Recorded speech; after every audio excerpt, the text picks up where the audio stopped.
날이 더워지면서 해수욕장 생각나시는 분들 많을 것 같은데 하지만 코로나19 감염 우려도 큰 상황이죠. 그래서 정부가 해수욕장 사전 예약제를 도입하겠다 이렇게 밝혔습니다.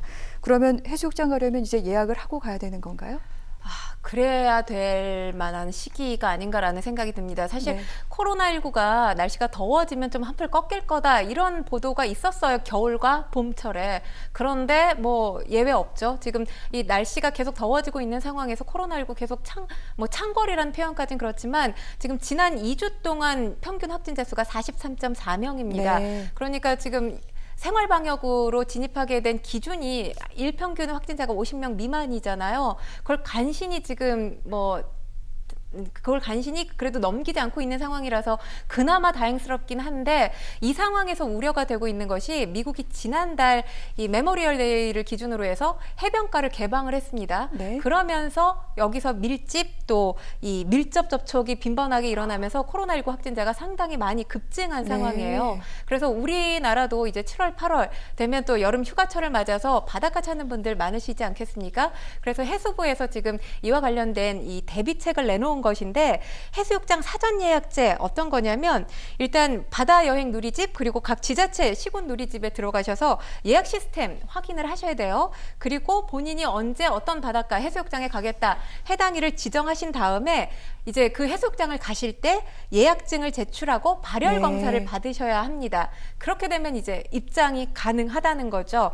근데 뭐 이뿐만 아니라 내가 가고 싶은 해수욕장이 사람이 많을 수도 있고 또 적을 수도 있기 때문에 정부에서는 이와 관련된 서비스를 한 가지 또 실시간 제공을 한다고 하는데 바로 해수욕장 혼잡도 신호등 네. 서비스입니다. 어떤 거냐면 이제 적정 수준 이하로 사람이 해수욕장을 찾았을 경우에 적정을 의미하는 초록색 불이 켜지고요. 그리고 적정 수준을 초과하면 혼잡 우려를 뜻하는 노란색 불이 켜지게 됩니다. 그리고 적정 수준 2배를 초과하게 되면 혼잡을 의미하는 빨간색 불이 켜지게 되는 건데 이게 이제 이 서비스가 일단 이 이용객 사이의 간격 2m 유지를 위해서 네. 1인당 사용 면적을 3.2제곱미터로 잡고 전체 백사장 면적에서 1인당 사용 면적을 나눠서 산출을 하게 됩니다. 이용객 정보는 30분 간격으로 집계가 돼서 신호등에 네. 반영될 계획이라고 하는데 일단 이 신호등 서비스 같은 경우는 국내 최대 해수욕장 하면 해운대 해수욕장 꼽을 수 있잖아요. 해운대를 포함해서 10여 개 대형 해수욕장에서 우선 실시가 되고요. 네. 다음 달 중순 이후까지 전국 50개 해수욕장으로 확대될 예정이라고 합니다. 신호등과 관련된 서비스 이 바다여행 홈페이지에서 확인하실 수 있고요. 네. 국내 주요 포털 서비스에서도 포털 사이트에서도 실시간으로 서비스할 예정이라고 합니다. 알겠습니다. 혼잡도 서비스 같은 경우에는 통신사 데이터 등을 이용해서 이렇게 해보겠다.